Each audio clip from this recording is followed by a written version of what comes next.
राजेश वर्मा जी का, और इन्होंने ले रखा है लिंडे इंडिया। 22 शेयर इनके पास हैं, 700 का इनका भाव है। तो ये पूछ रहे हैं कि अब इसमें एक और कुछ नाम है, अच्छा दूसरा नाम वेसुवियस का है, तो छोड़ देते हैं अभी, पहले हम एक ही पर बात कर पाएंगे। तो लिंडे इंडिया 700 के भाव पे लिया हुआ, क्या करें?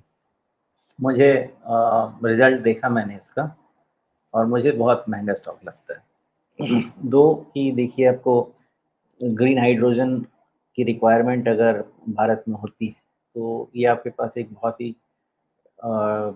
सॉरी इंडस्ट्रियल ऑक्सीजन का ये बहुत ही डोमिनेंट प्लेयर है, हर जगह ये सप्लाई है इनका। तो प्लेयर तो बहुत ही डोमिनेंट है, लेकिन जो इनके रिजल्ट आ रहे हैं, मेरे हिसाब से ये नंबर जस्टिफाई नहीं कर पा रहे हैं, बिल्कुल नहीं कर पा रहे हैं। तो इस लेवल पे लिंडे इंडिया, एक तो मेरा इसका 9000 का साइकिल टारगेट था जो कि शुरू हुआ था 600 रुपये से, तो वो साइकिल टारगेट भी ख़त्म हो गया है मेरा।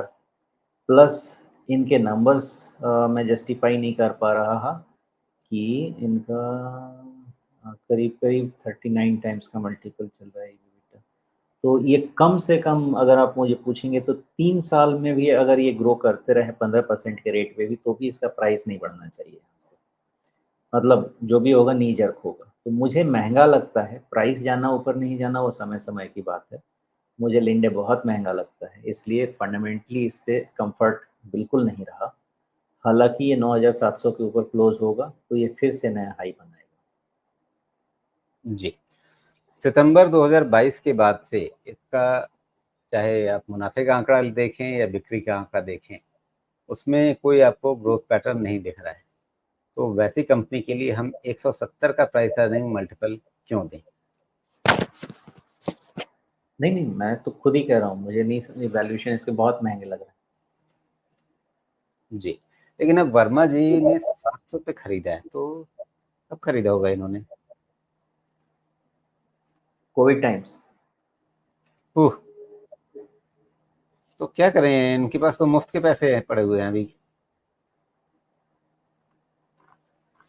मुफ्त के पैसे। देखिए, प्रॉब्लम ये है कि मुझे डिस्क्लोज करना पड़ेगा अगर मैं लिंडे पे बात करूंगा तो, क्योंकि मेरी पर्सनल होल्डिंग थी लिंडे की। मेरी भी होल्डिंग 600 रुपये की थी, और मैंने 9000 पे क्लियर कर दिया बिकॉज मुझे वैल्यूएशन नहीं समझ में आया। बाकी बाकी वो फैसला है। जी, तो वर्मा जी फैसला आपको खुद ही करना है।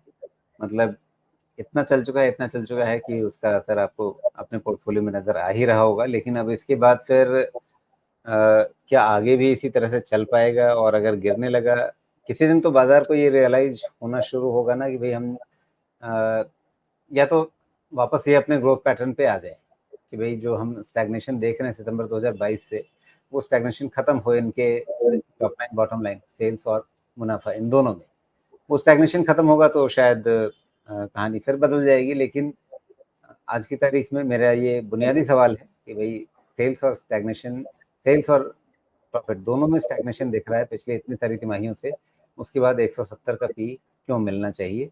और जितना भाव बन रहा है उसके हिसाब से तो अ, बहुत ज़्यादा आपको मोह हो गया हो तो शेयर छोड़ दीजिए, बाकी अपना पैसा निकाल लीजिए।